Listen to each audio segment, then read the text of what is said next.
Rebecca Danta is the managing director of Miami Angels. With over 13 million invested by its members since 2014, Miami Angels is one of the leading angel investing networks in the United States.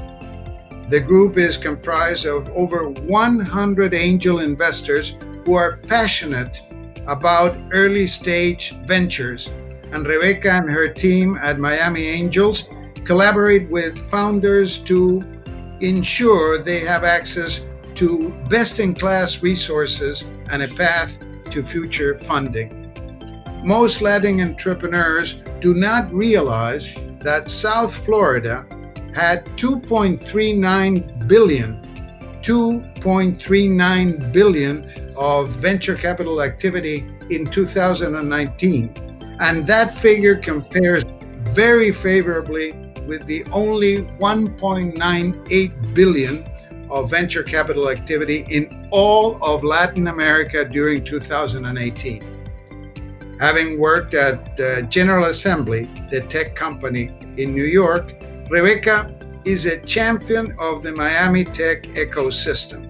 She explains why Miami Angels is actively looking for deal flow from Latin founders and why Miami is a great market to expand in the United States. With us today, Aquí y Ahora, a podcast created by PAG.law specialists in venture capital operating across the hemisphere. Aquí y Ahora, we have with us Rebecca Danta, the managing director of Miami Angels, and Juan Pablo Cappello, the main partner and founder of PAG.law. Thank you so much, Rebecca, for joining us. Thanks for finally inviting me. Oh, come on. We just started a few days ago. And I was actually hoping you could be podcast 50, but I think maybe you'll be podcast 60. So okay, that's cool. Give you a milestone. Hey, so last year was a great year for Miami Tech. 2.3 plus billion invested in South Florida. In all of 2018, there was 1.8 billion invested in all of Latin America. And I feel sometimes that, Miami Tech doesn't get the respect it deserves, at least from people south of the border. I mean, sort of, what's your sense? Yeah, being in Miami, we actually don't see that many Latin American founders coming here. Right. I'm still hearing and seeing from people that they're mostly going to the Bay Area. That was, of course, before COVID, and now we're having this mass migration out of the Bay Area in New York. Like, I think in 6 months to a year, we'll see how that shakes out and if that migration changes things. But I think that's such a mistake. Like, right. By far, I absolutely think Miami is the best place for a Latin American founder to start a company. Yeah, it's super interesting to me because, this is where it's nice being the old man, that I was there in the late 90s and sort of the first wave of companies from Latin America. And what was super interesting was basically every founder in LatAm who raised at that point was a lot of money, $5 million, $8 million. Everyone came to Miami. And it was, by the way, it was awesome. I mean, yeah. Silicon Beach, everyone was on Lincoln Road. It was, Patagon, Mercado Libre, Star Media, UP, all these companies. And there was this real sense of community. And it just sort of happened spontaneously, organically. And then, when the dot-com bubble burst, all the, companies like Mercado Libre went back home, or, companies went under. And then in 2007, 2008, it seemed like Latin founders who were raising a lot of money ended up going to Brazil. And I really thought that, hey, once Andres Moreno and Open English moved to Miami, raised 135 million, we would and Endeavor opened up an office. Yeah. Like, we would become the go-to. What's your sense why that, if it's happened, it certainly hasn't happened with the, frequency that we would have expected. Any sense when you talk to founders Especially because, 500 Yeah. Startups has a program here focused on Latin founders. I mean, what's your sort of sense? In Miami, we love our city. We're so passionate about it. We love telling our story. I think we do a great job of telling it locally, though. Like that Right. message does not get, like, even me, before I moved back to Miami to work in tech, even though I was from here, I was living in New York, I had no idea what was happening here. I had no idea there were startups. And Miami Angels had already even started when I moved back here. So then, and in Latin America, I think it's the same thing. Latin Americans come to visit Miami all the time. It's such a hub for, as far as like transportation and travel. But then as far as like thinking of it as building a business and raising venture capital, it's not the place that people want to come to. And actually, we've been wanting to invest in more Latin American companies at Miami Angels. But I noticed that we need to really help like augment that deal flow because it's not coming naturally. Oh, is that right? So you really have to go and sort of Yeah, shake and the I was, bushes? before COVID, I was planning on doing like a road show down there, and I wanted to like meet people in person. I thought maybe that would help, like go meet with investors, go meet with founders, go down. So hopefully that'll be able to happen sometime soon. We don't know when, but So when you do chat with founders beyond just, I don't know, just like a not yeah, for me, I mean, what was interesting was, so I put up that statistic that, hey, South Florida got 2.3 billion of tech investing last year, and Latin America the year before had 1.8 billion.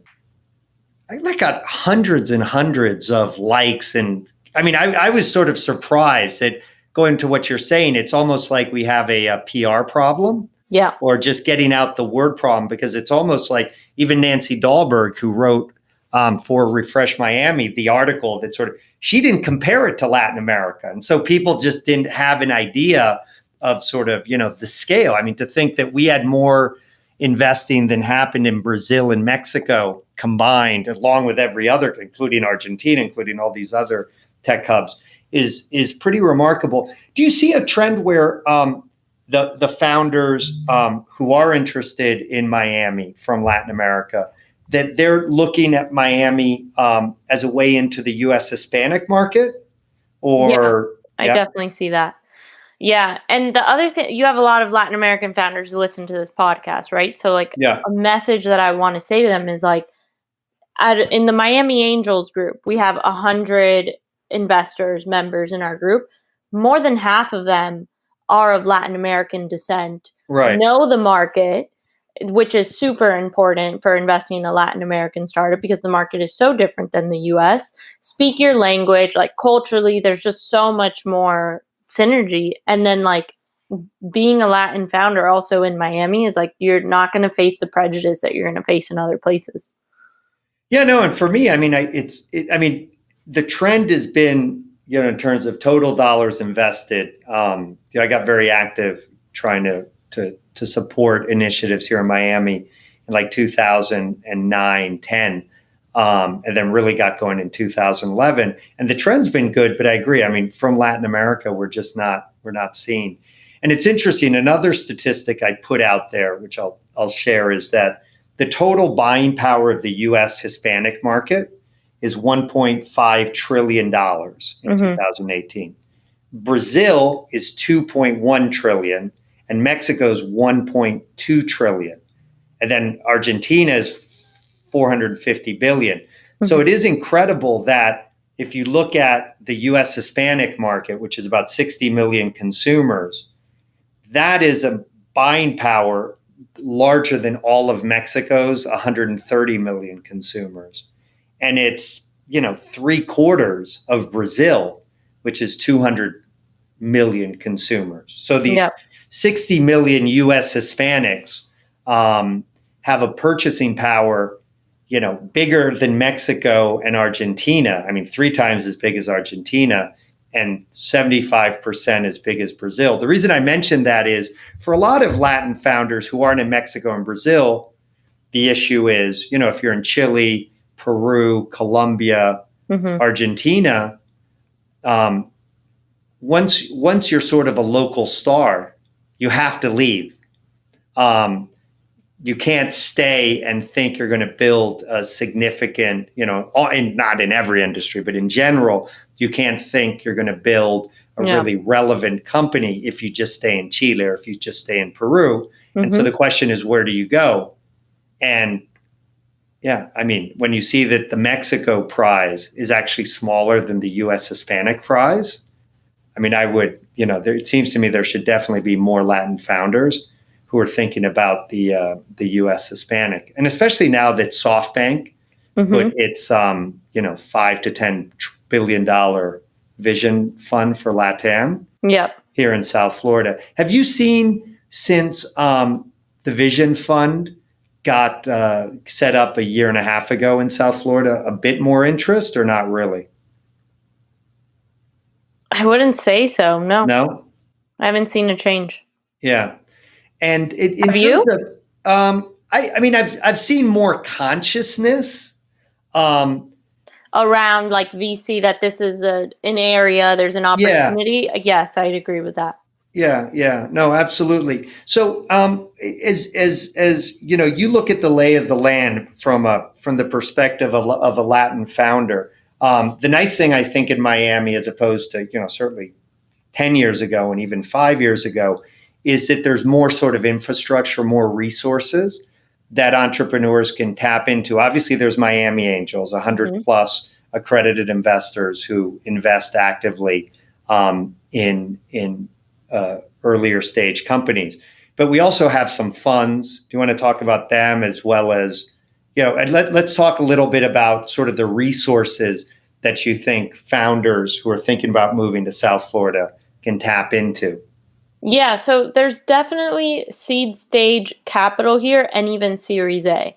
The growth stage capital is not here, but there's also the truth is that the growth stage capital is concentrated in a few hubs anyway. So I don't think that your decision to where to start a company needs to be based on that. And more also, we're starting to see that you don't necessarily have to be in those hubs to start your company to get funding. It's moved slowly, but it has. But would you like me to list some of the Yeah, that'd be great. I think that's interesting for people.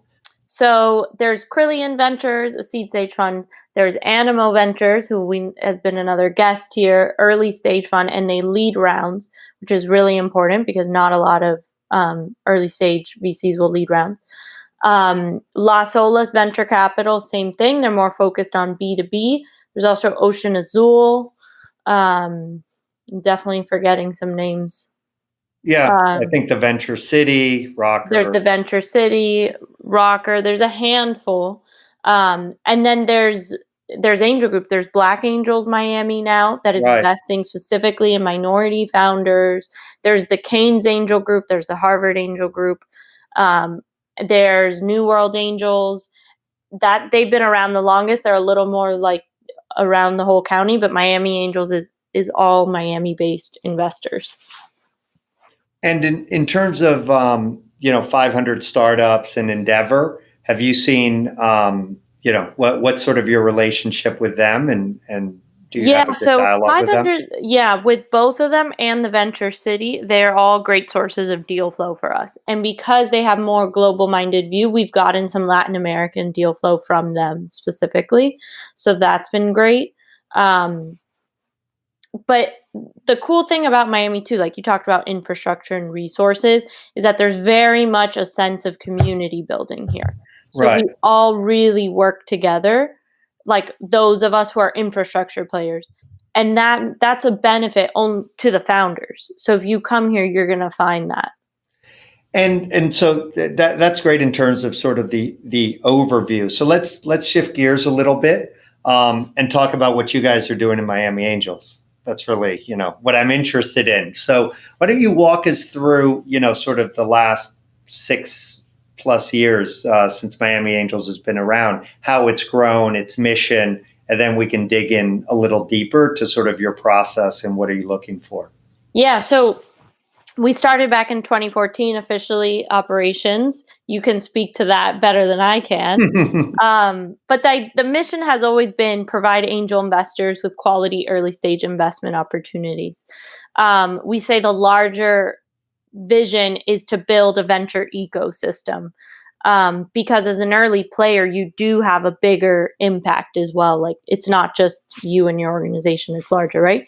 But back in 2014, there weren't really angel investors here, right? Right. And there weren't really quality early stage investment opportunities because it's a chicken and an egg and you need both. We had a sum. And when I look back at the story of Miami Angels, and correct me if I'm wrong, tell me what you think, but it's like, we had the seeds here. There were signs, it was fertile ground.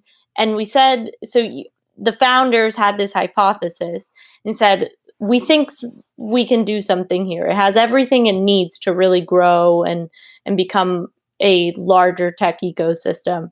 Knight Foundation, take a bet on us, and we're going to kind of fertilize that soil. We're going to really work the ground and see what can happen. And I would say it's absolutely been a success, because in our 6 years, 2020 is our 7th year of operation, but we've invested over $13 million in angel investments. We've proven the fact that there is interest in angel investing. Not everyone here has made their wealth through angel investing, but we've definitely taken people, hey, put a portion of your net worth into this asset class. And every time there is an angel investor who has made their wealth through tech investing, we try to snatch them up and get them to be a member as soon as possible, because their mentorship to other investors is critical too.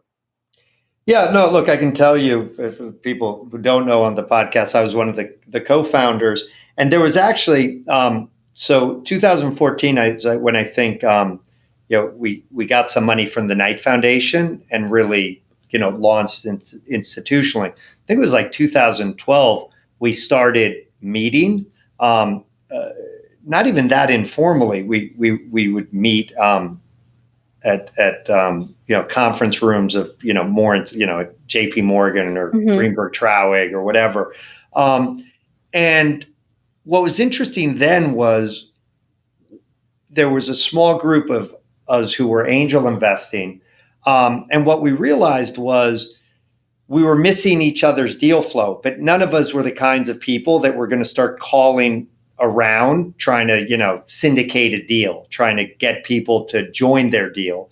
But it was sort of annoying if I'm looking at a deal and I see that Danny Echeverria, who is one of the co-founders from Grupo Corona in Colombia, or Marco Chiverti, who is another co-founder from Argentina, who had sold some businesses in the event space. If I was looking and I saw that 3 or 6 months ago they had invested in an earlier round of the company. And I was like, oh shit, if I'd known Danny was doing that deal, I might have done it. And even though I might do it now, I wish I'd done it 3 or 6 months ago when the valuation was different. And so the idea initially was really just to share our deal flow. So no one could sort of complain like, hey, I didn't get that first look at a deal. And I think the first year and a half or so, we got about $2 million invested. A chunk of it was our own capital, but then, there were people who wanted to go. But then, like a lot of these things, uno lo hace por el amor al arte. And then you realize like, hey, this is a lot of work. And there is no real business model here for us, other than just trying to support the ecosystem. And that's where, the Knight Foundation came along, and Nico Berardi, who runs Animo Ventures, was at Techo. We had brought him on board to run Techo, where I was on the board and Marco was on the board. And he I got to say, he had the big vision. I mean, the interesting thing was we knew the Knight Foundation. We would not have gone to the Knight Foundation and asked for the kind of money that Nico went and asked for. And thankfully, that big vision of an Argentine worked because the Knight Foundation really supported it. Yeah. And that was 2014 and really got things going. Yeah, and by the start of 2018, we were a self-sustaining business model. Still are.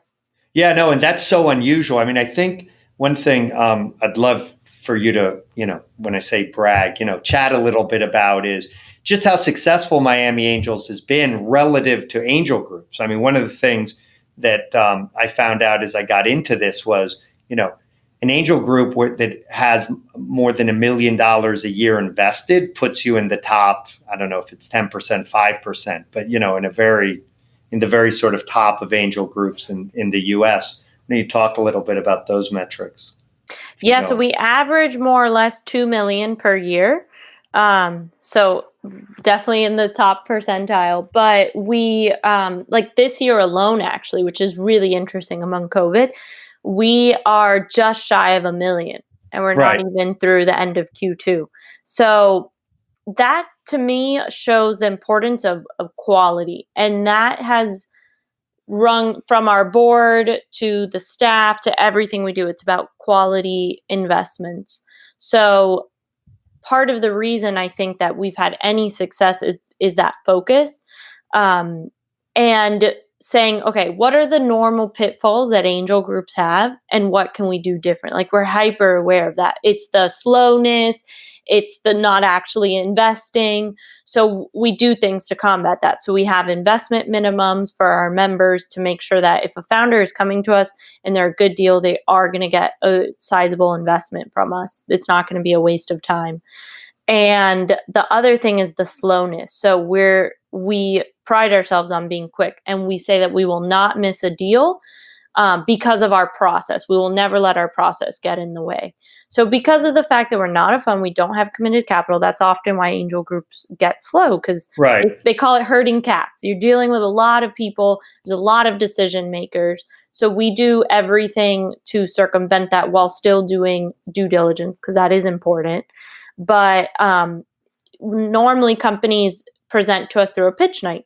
But if our pitch night schedule doesn't align with this company's fundraising timeline, we'll say, okay, we'll just put up a pitch night next week if we have to, and just you'll present. So that is what it's allowed us to get into some good deals and invest efficiently like we have. And the other thing is we've stayed true to that core that you said about sharing deal flow. So for us to invest in a group, there has to be a deal champion. And when there's another member who's there saying, I know this space, or I brought this deal because I know this founder, I've diligenced it, and I'm putting in X amount of my own capital. And by the way, I'm not getting any incentive from it. Other people follow on. Yeah, no, it was very interesting that for the first iteration, for that first year and a half, I think we did 7 meetings in, 15, 16 months. And yeah, pretty much when, smart people in the room raise their hands saying, yeah, I'm going to come into this deal with 50, 100, whatever, $1,000. Yeah, people who maybe weren't as knowledgeable about the investing space. Obviously, we're going back 6, 7 years, or more, 8 years. It sort of gave people that quick courage to move forward. So you mentioned or the fear of missing out. Yeah, exactly. Well, we had we had on the podcast a guy who invented that phrase. Oh, Patrick that's right. McGinnis, who happened to be a baby banker at J.P. Morgan when they invested in Patagon. And so that word FOMO, that phrase definitely resonates and brings back some memories. So you mentioned, from the angel group's perspective, how you guys try to be, relevant and avoid the pitfalls of many angel groups, which is either being too slow, having too much of a process, or, at the end of the day, not being able to, invest a reasonable amount of capital.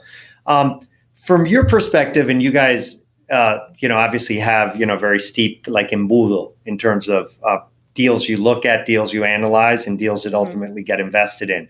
Why don't you walk us through that, and then maybe talk a little bit about tips that entrepreneurs should keep in mind when they approach an angel group like Miami Angels, or we've had on the podcast, in Chile, Venture Capital.CL, which is a local angel group, or in Mexico, of Startup Mexico, and a bunch of the local angel groups there. So one, sort of what's the process at Miami Angels, and then 2, what are the sort of the tips that entrepreneurs should keep in mind?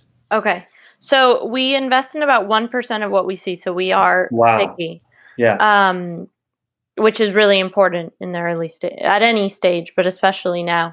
So it's easier to get into Harvard than it is to get into Miami Angels. That's good to know. So our process is designed always to be able to also with that deal champion in mind. So, and then when we do these fast track deals, like I said, to make sure that we never miss out on a deal that's timing is a little different. It's the same process, but some parts will be shorter. They'll just be done a little different. Yep. But the typical process is we get our deal flow. We see on average between 80 and 100 companies a month. The way that we get that deal flow is a mix of inbound and outbound. Our outbound efforts are relationships with accelerators and other VCs. Our inbound is our members send us deal flow. Doing things like this, being on podcasts, making sure people know about us. Then we probably take first meetings with about half of those, I would say. We'll ask for a pitch deck, first of all. Another thing that I will say is that we do respond to all cold emails. That's something that is important to us because we want to give opportunities. We believe good founders can come from anywhere. So it doesn't need to be a warm intro. I'm going to interrupt, but just with one tip there that I think founders don't realize, and particularly Latin founders. So on databases like Crunchbase, there's a number of them. You can see what investors have been investing. So in the United States, every company that raises money should file a Form Reg D with the SEC where they reveal how much they raised and who invested.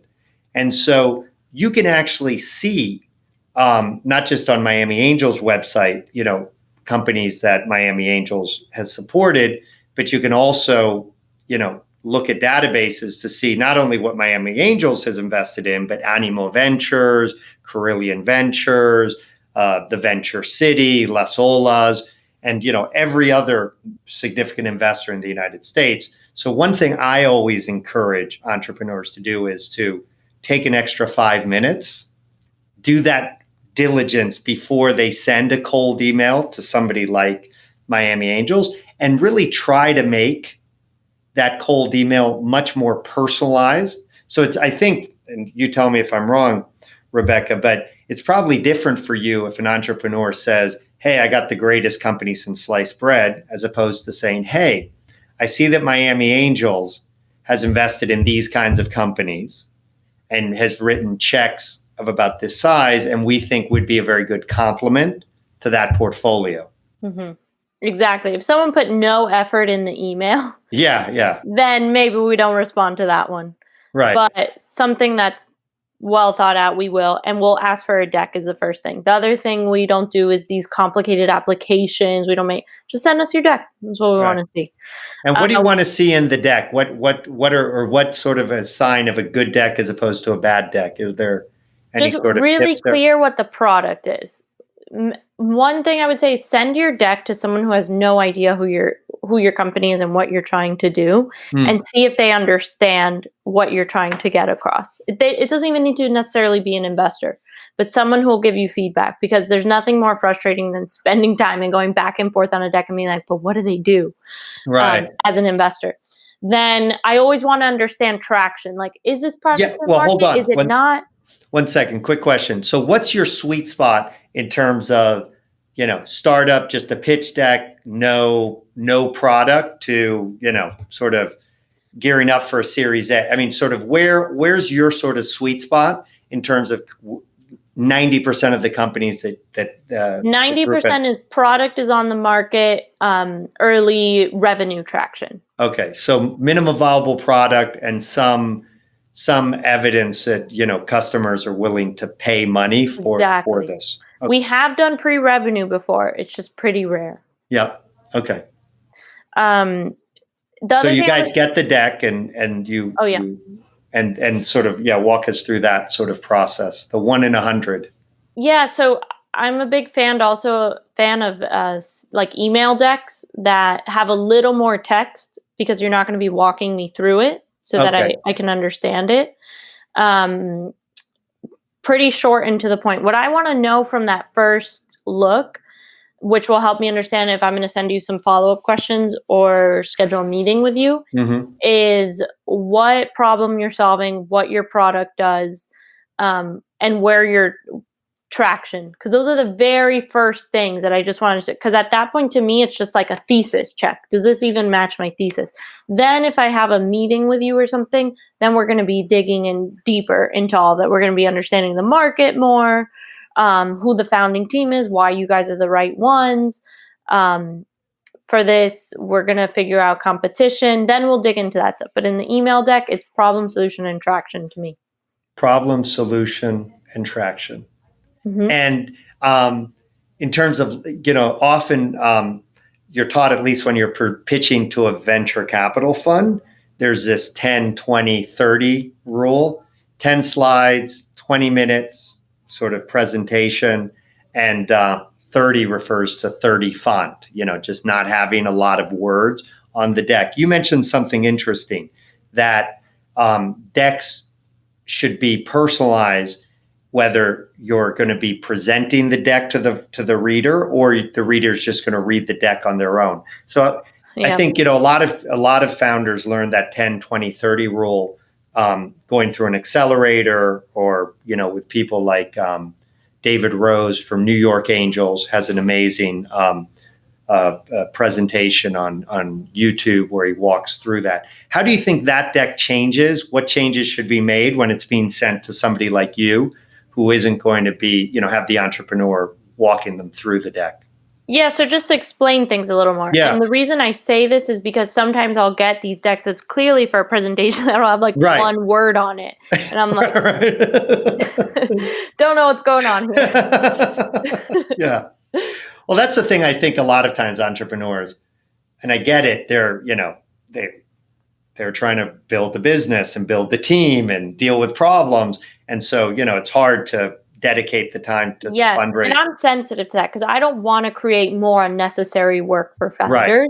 So have the same skeleton of a deck, and just in one, add a few sentences. It doesn't need to be a completely different deck. And then when you're a tip for when we're having a call or a meeting is leave room for me to talk to. Like, how many times have I had a meeting with an entrepreneur? I say, okay, we have half an hour. And then at minute 29, I don't think they've taken a breath and I haven't been able to say anything. I know it's tough because you have so much you want to say, but the goal of the meeting is to get another one, right? And let's talk about that 1 second. You said that, and you said it quickly because you understand that, but I always have to stress to entrepreneurs what you just said. Let's talk about that. The only goal of your initial conversation with the entrepreneur, from the entrepreneur's perspective, is to get a follow-up, right? Yeah, we hear these fairy tale stories of and they wrote me a $300,000 check on the spot. No, that doesn't really happen. Here's what I can tell you. I've literally, in the last 6 years, we've advised over 500 founders, mainly from Latin America, over 500. Not one of them. Llámese Andrés Moreno de Open English. Llámese los fundadores de 99 Taxis, the Uber of Brazil, which raised 200 million, did their exit. Llámese Gym Pass, a unicorn from Brazil. None of them got, a check from anyone other than family, friends, and fools. Yes. Just after, one conversation. So everyone's had to go through the process. So your point is, hey, if you have half an hour, what the founder's goal is to just convince you, and if they can convince you in 15 minutes that they're worth doing a deeper dive, they should just shut up and get off the phone. Yeah, and the investor does this all the time, right? So they know exactly what they want to cover, and it's frustrating for the investor when you can't get a word in to ask the things that you want to ask. Yeah, no, and it's funny because I, maybe as a male, I'm, trying to be, as of the last 5 years, not interrupt people as much. I mean, not just women. I just interrupt them. Yeah, well, maybe. But maybe I'm allowed. You could get away with a little bit more. But I even, it doesn't matter if generally, listen, shut up, let the person finish. But it's hard because Well, for you, sometimes try to set the tone at the beginning, I guess, and say, I'm going to want to ask you questions. So pause and check in with me. Take a breath, right? Get a glass of water, take a drink. And I think the trap that entrepreneurs fall into is like, I have to get everything across. And it's like, we actually don't think there's not an expectation on our part that we find everything out at once. The other really important thing in due diligence for an investor, and I was thinking about this morning because we've done 4 deals this year, all remote, right, through not meeting the founder in person. And I was like, how important is the body language? How important is meeting them in person? I think what's more important is like the multitude of interactions, different, talking on the phone, talking on email, and having different experiences with them and picking up different cues. It doesn't necessarily need to be in person. So as the investor, I'm not trying to do like one and done. I know as an entrepreneur, that's what you want because you're done faster, and we're not, that doesn't mean we're going to drag it out either. Like there can be a lot of emails and phone calls over a couple weeks and you can get a good sense of the person. Yep. But yeah, like just see, and to also check in with the investor at the beginning of the call too. Like, how do you want to do this? Right. And that's great advice. So, you get the email, ideally a warm introduction, a cold introduction. First step, assuming, there could be something, you say, hey, send me a deck. Once you look at that, hopefully a deck that's a little, as you said, an email deck, sort of cognizant of the fact that they aren't going to get a chance to clarify things. So things need to be clear. Then you do an initial, I guess, generally half an hour sort of conversation. And if the entrepreneur has piqued your interest at that point, sort of how does the process keep going? So after that, for Miami Angels, what we'll do is we'll do a little research on our part, on the market, on the competition. We might ask for some follow-up stuff, sometimes like the cap table, because we say the house needs to be in order because there's certain things like founder dilution that'll just take deal breaker, take the deal off the table, even if it's an amazing team and product.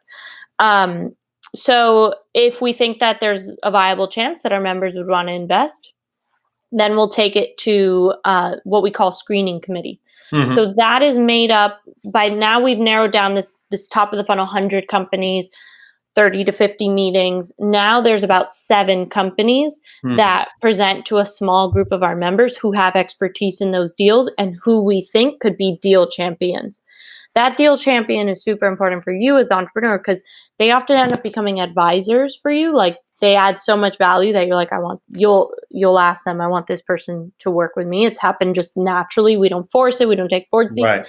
But if a founder wants to do it, great. And the other thing is that they're going to help other members in the group get investments into your company.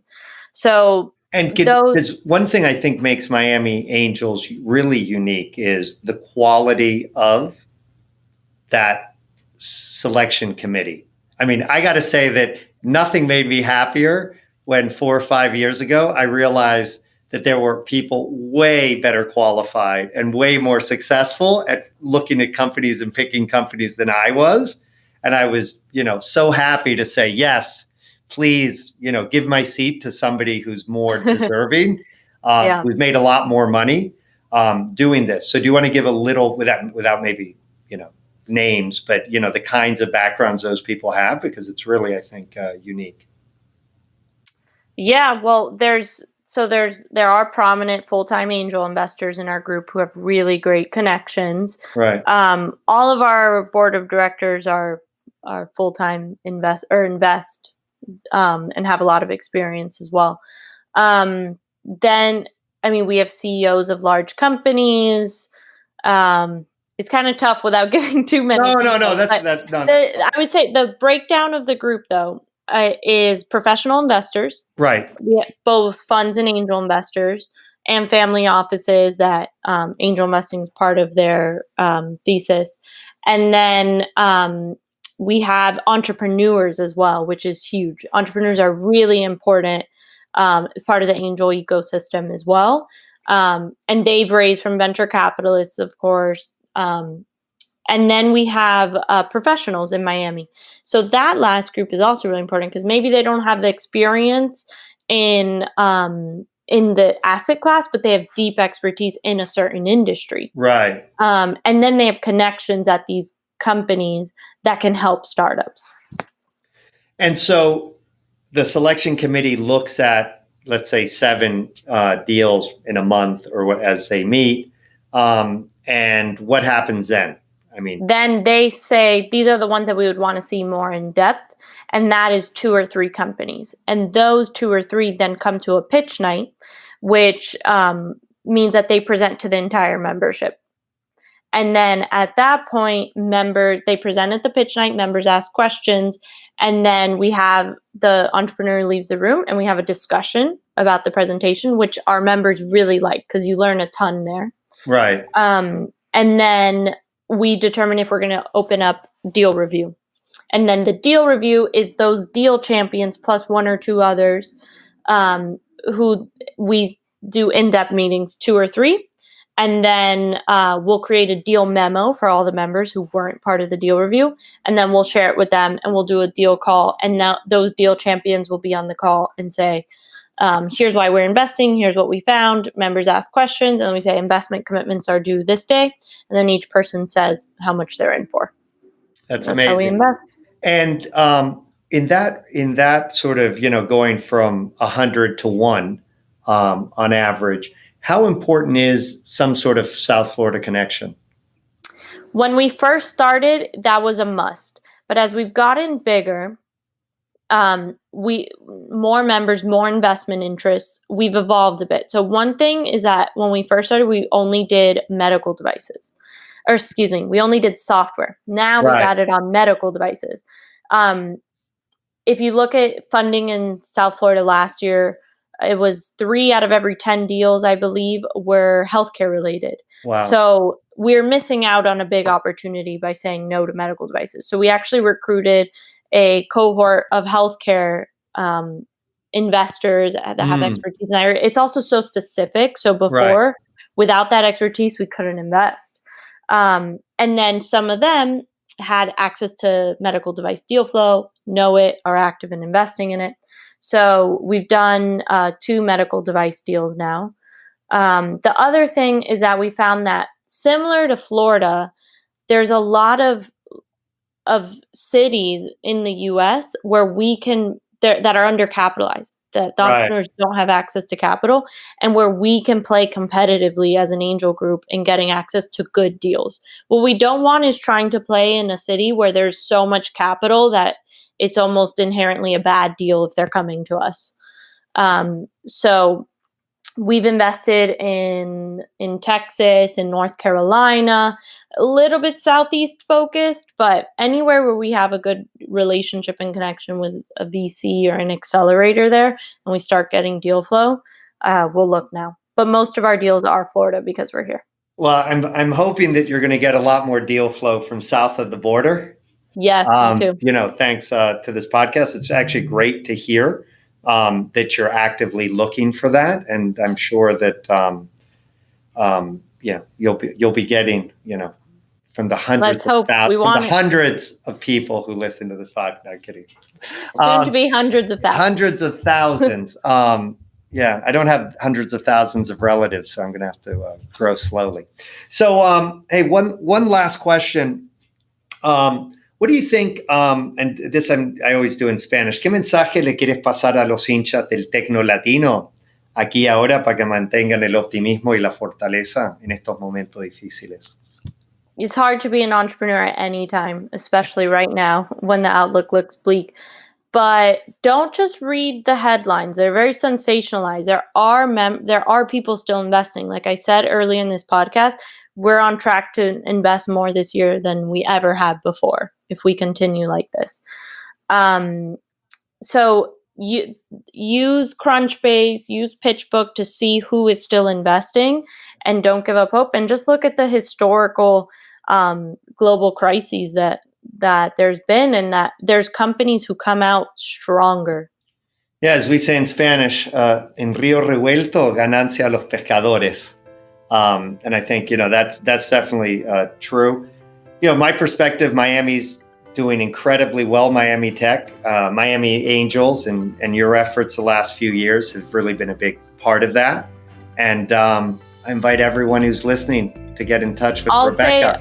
So since you said a good quote in Spanish, I'll say one too that should, I hope, help you feel better about all this too. Que ningún mar en calma hizo experto a un marinero. Eso. Vamos. You're going to learn a lot. Thank you so much for everything you're doing. I appreciate it. And until I can give you a hug in person, te mando un abrazo virtual. Y yo a ti. Un abrazo enorme. Este fue otro programa de Aquí y Ahora, auspiciado por PAG.law, especialista en Venture Capital. Hasta pronto.